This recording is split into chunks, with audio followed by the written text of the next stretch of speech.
Hey everybody, welcome back to James Draws Everything. Continuing with our show today, and what I do here is I do this little thing where I'm drawing every country in the world's flag. And today, we got to go to the bottom corner of the earth, right? Because the earth is flat. No, I'm just kidding. And we're going to be doing New Zealand, all right? So New Zealand is actually finishing off our first continent. So we are finishing off Oceania today. Well, actually, James, Oceania isn't a continent. I know, okay, but basically everything in the Pacific Ocean plus Australia and New Zealand and Papua New Guinea, you get to classify as Oceania. Well, I can't say that word. Oceania. All right, and there's actually some debate about that currently, whether New Zealand actually is its own like microcontinent, just due to the way they sit on like tectonic plates or something like that. I don't know. Again, not a tectonicologist, if that's a word, but yeah, it is a cool place. So if we this is like maybe the closest thing we'll get to drawing the flag of another planet, because this place got a little bit of everything as far as its wildlife, its people, just kind of interesting facts that set it apart from the rest of the world. So, speaking of the rest of the world, James, yes, what exactly sets New Zealand apart from the rest of the world? Well, for one, there's no human settlers there until about the late 1200s. Right, so 13th, 14th century Polynesians come in and settle the area. And one thing that's kind of cool about that too is that there were no mammals on this island. No mammals are indigenous to New Zealand. And New Zealand's actually more than just one island, but island nation. So there's a couple big islands there and a bunch of little ones. Current New Zealand too. They also have a bunch of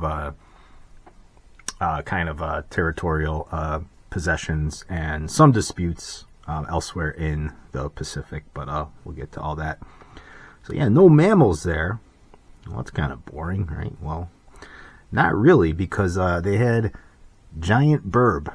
All right, so they had these 12-foot tall wingless BIRB called the moa. Right? And the moa, unfortunately, was hunted to extinction by the Polynesian settlers of New Zealand.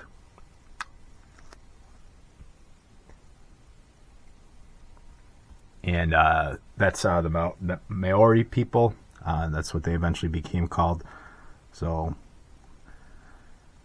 that's not cool, right? They had a really unique species there that went the way of the dodo. But yeah, I can't imagine what that would be like though, right? You go outside and you go to pick fruit, get firewood, whatever primitive peoples had to do to survive. Before you know it, you're getting chased down the road by a 12-foot tall BIRB. So maybe it was a good thing that they're no longer here, but I don't know. We got a lot of deadly animals, right? We did Indonesia. We talked about Komodo dragons, right? If anything should be extinct, it should probably be them. They're still around. Bears are deadly. Pit bulls are deadly, right? Oh, I don't want to anger any pit bull enthusiasts. I know that's a hot topic, but what was I talking about? Oh yeah, yeah. They hunted them to extinction only about 500 years ago. So if you think about it, that's really not that long ago in the grand scheme of things, especially when you're talking about like evolutionary time, right? Like, so you actually had BIRBs that were bigger than humans in relatively recent memory. So, and this will also be the very last Union Jack flag that we do. Thank God, because I'm sick of drawing this thing. So if you want to know about the Union Jack, well, you came to the wrong place. Well, actually, you didn't come to the wrong place, because if you're subscribing to my channel, which you definitely should, you can learn a little bit something about everything, every country. So if you are subscribed, go check out my episode on the United Kingdom. All right, you'll learn what the old Union Jack is all about. I ain't talking about it here because it's on a lot of flags. I've drawn it many times, and it's kind of it looks simple, but there's a lot of weird stuff going on with the geometry that make it a little bit more complicated than it looks, and I'm just tired of doing it. So the reason why it has the Union Jack is because, of course, it is a Commonwealth nation. Right, so it still has a lot of ties with the Crown, right, with Great Britain, and then it also, due to being a Commonwealth country, has a lot of friendly relations with its Commonwealth brothers and sisters, brothers from different mothers, like Canada, like Australia. And yeah, we I think we did, trying to think what we did here that also has this. So we did Fiji, Tuvalu, Australia. They all have that Union Jack in the flag. All right, so give me just a second here.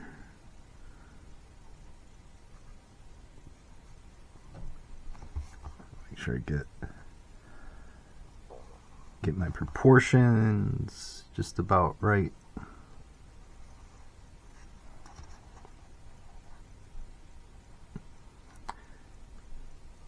And yeah, this is one of the last places on Earth, right, to be settled by humans.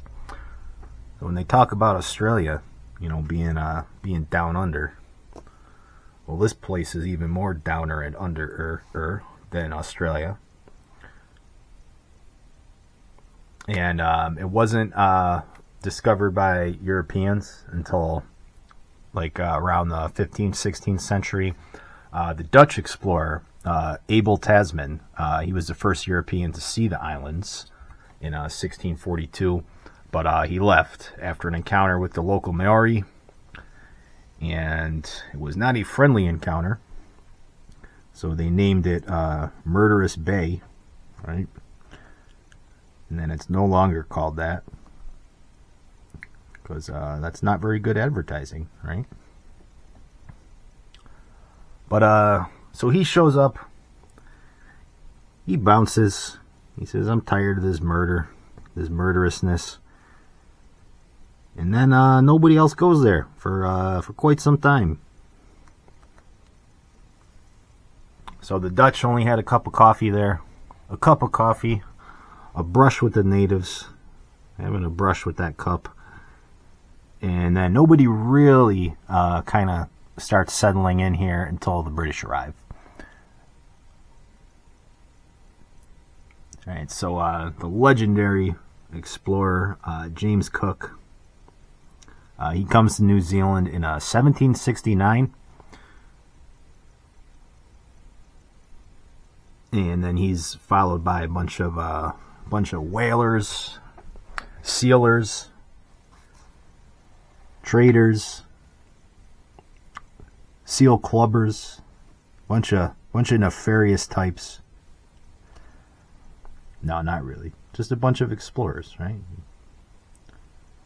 So you gotta go where the whaling's good if you're a whaler. So then it starts kind of getting dragged into the British sphere of influence a little bit more, right? The British have already kind of set up shop in Australia with the penal colony. Penal colony. Get your mind out of the gutter. And then, so then they're kind of expanding more into the Pacific with New Zealand. So New Zealand is, I mentioned the penal colony of Australia. New Zealand was a bit of a lawless basket case itself. So that kind of pressured the British to exercise a little bit more direct control over the islands. So they appointed their first resident in 1832, And then in 1835, the native Maoris declared independence. There was some French involvement, in the islands as well.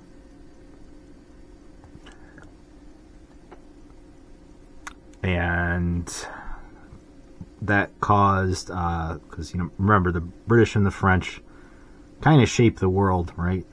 So they shaped the world depending on where you fell, right? If you were with the British or with the French, that really influences politics a lot more than it's given credit for in Africa, in America, and then even here, right? So the Maoris signed a treaty with the British in 1840, and a lot of trouble comes out of that, and it's still being kind of disputed to this day, right? Because you still have a pretty big Maori presence active in the New Zealand Parliament. And the UK declares New Zealand a colony in 1841. They give them self-government in 1852. And that kind of leads to, with these treaties, supposedly being unfair, unjust, whatever the heck you want to say about them. They go to war with a lot of the Maori tribes throughout the 19th century. And then, of course, also disease and disease brought over from Europe kind of leads to that population rapidly declining. So there was talks to have New Zealand join Australia. That never really happens. That's kind of getting into the 20th century now. They become an independent dominion in 1907. They supply the British, slash American slash Allied forces with troops in World War I and II, and pretty nasty regiments there, the Anzacs, right? Those are some pretty legendary badasses during those wars. They earned their stripes. And then kind of post World War II, right? The Commonwealth. Well, not the Commonwealth. I mean, the British Empire is kind of falling apart, turning into the Commonwealth. New Zealand becomes independent in 1947, and they signed some more treaties in 1951 to solidify that. And then it's been, kind of out of the way of everything, right? You don't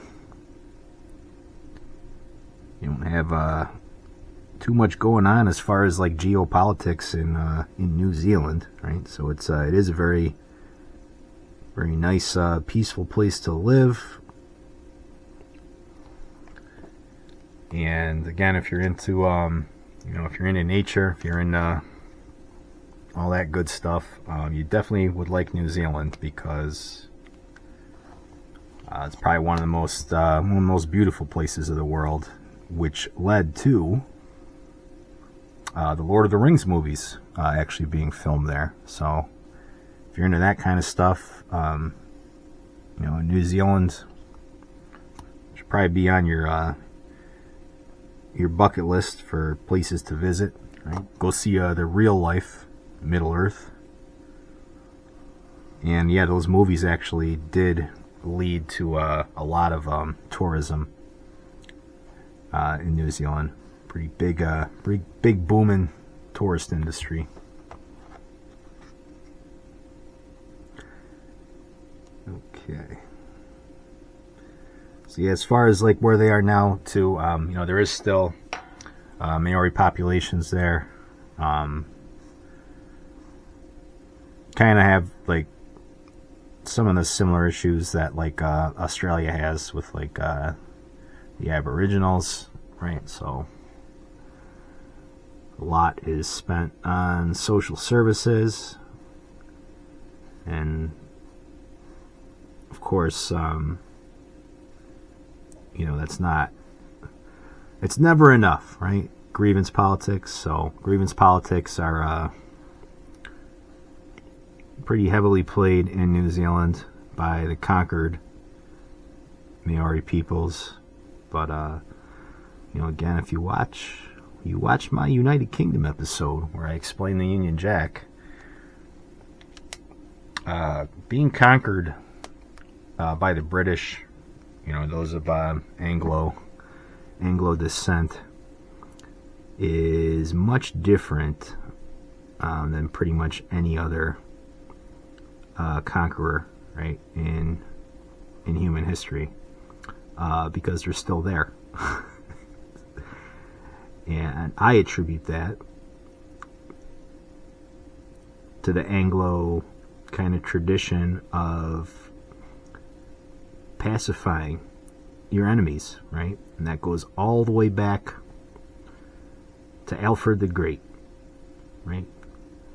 The only king of Britain to have the Great in his name. And he did not vanquish his Viking enemy, right? And he allowed him to survive as long as the king converted to Christianity, right? And that's very, very unusual in history, right? But you see that with like Indian tribes in the United States, for the most part. I know there's definitely massacres, bloodshed, and whatnot. You see that in South Africa. You see that in a lot of these British possessions. So, would you rather be conquered by the British, because you'd probably still be here, or would you rather be conquered by the Maori people, right, who actually completely killed off civilizations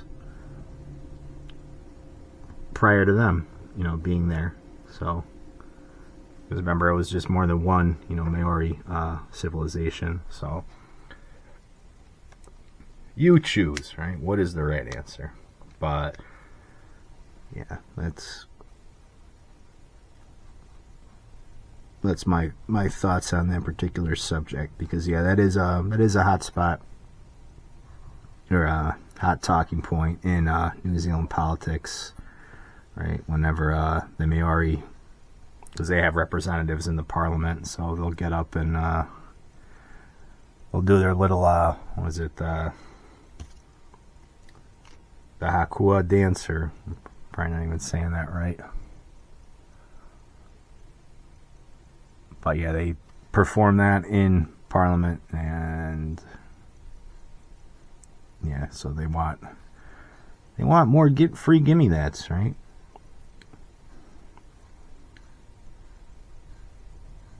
So it can never be enough.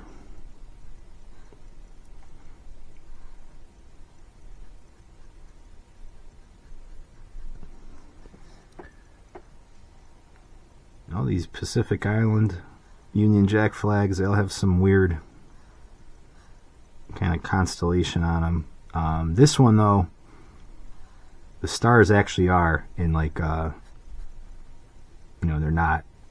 all kind of uniform in the same position, in like a cross position here.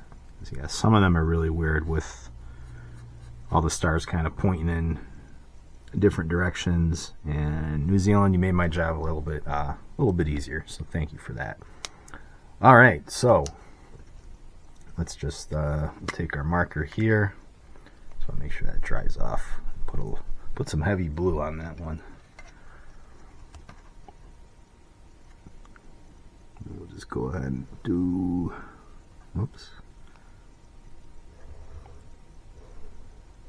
the borders.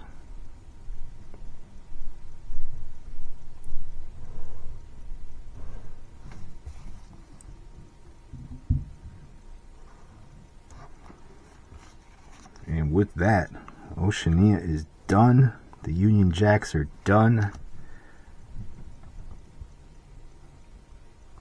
That is New Zealand. All right, so James, what is that flag for? So again, it's got the Union Jack. Go look up that episode if you want to know what that's all about. It's got 4 red 5-pointed stars edged in white, and the stars represent the Southern Cross constellation. So pretty simple flag. Just again, it's got that Union Jack on it, which is kind of a complicated design. And because it's been a minute since I did an episode, I think we're gonna do a little bit of bonus content today. So we're gonna draw. We'll draw one of those recent Maori outbreaks in the New Zealand Parliament. So you may have seen this one. Let's see.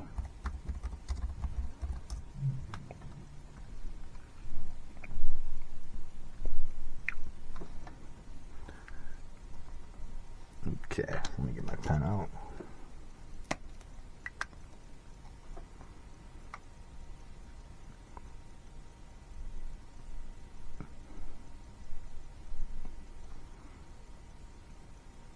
So the early explorers there, they did note, when they saw this dance that, like these people were like possessed or something. They never, they never saw like eyes go this wide, and yeah, very, very intimidating.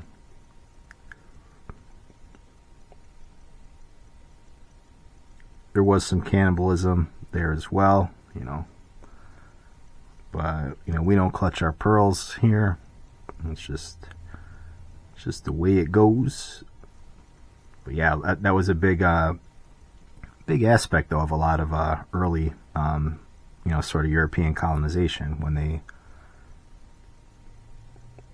they saw what was going on, and some of these pre what's the word I'm looking for? Not really pre-Christian, but sort of prehistoric civilizations, right? Because there's not a lot of written language and stuff before Europeans arrive. So a lot of the stuff we know kind of comes from ancestral memory, tales passed down through time. Oral traditions, things like that, oral legends.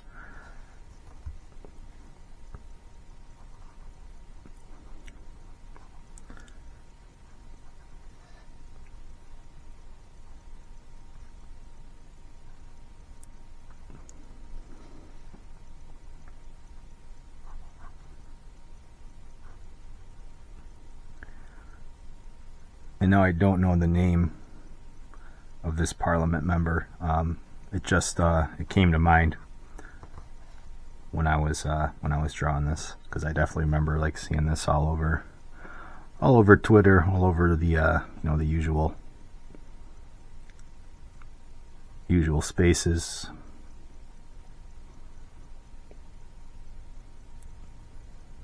And yeah, so I think one of them, this one got up, started putting her hand up, doing the scream. And a bunch of other ones got around and started beating drums and just making a mess of things in Congress. Oh boy, or in Parliament.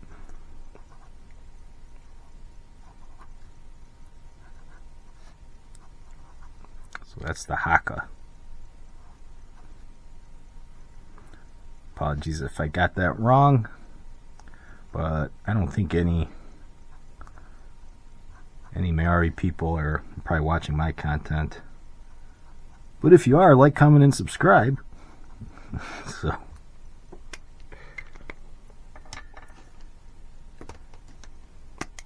alright. Yeah, so descended from Polynesian people, the Maoris, but again, it's kind of what they're called now. There's been a lot of different, versions of those tribes fighting and killing each other long before the Europeans got there. But again, that's a tale as old as time. The conquered and the conquerors. Right? Eventually, nothing lasts forever. Eventually, it'll be the West's turn. Hopefully, not soon.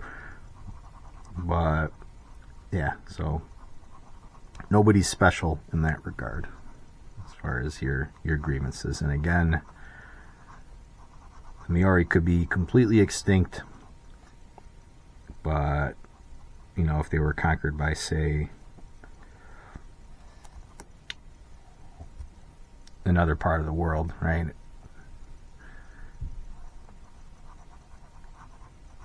If the Chinese settled there, or the Islamic world, because it is kind of out of the way for British trade routes. So the fact that Britain, ended up so far out there is kind of like one of those interesting historical sort of anomalies, right? Because you would have thought this place would have been taken over by like an Asian power or whatnot, but it wasn't, and here we are. So that's the Maori haka dance that happens in Congress, and I'll draw the little microphone stand there.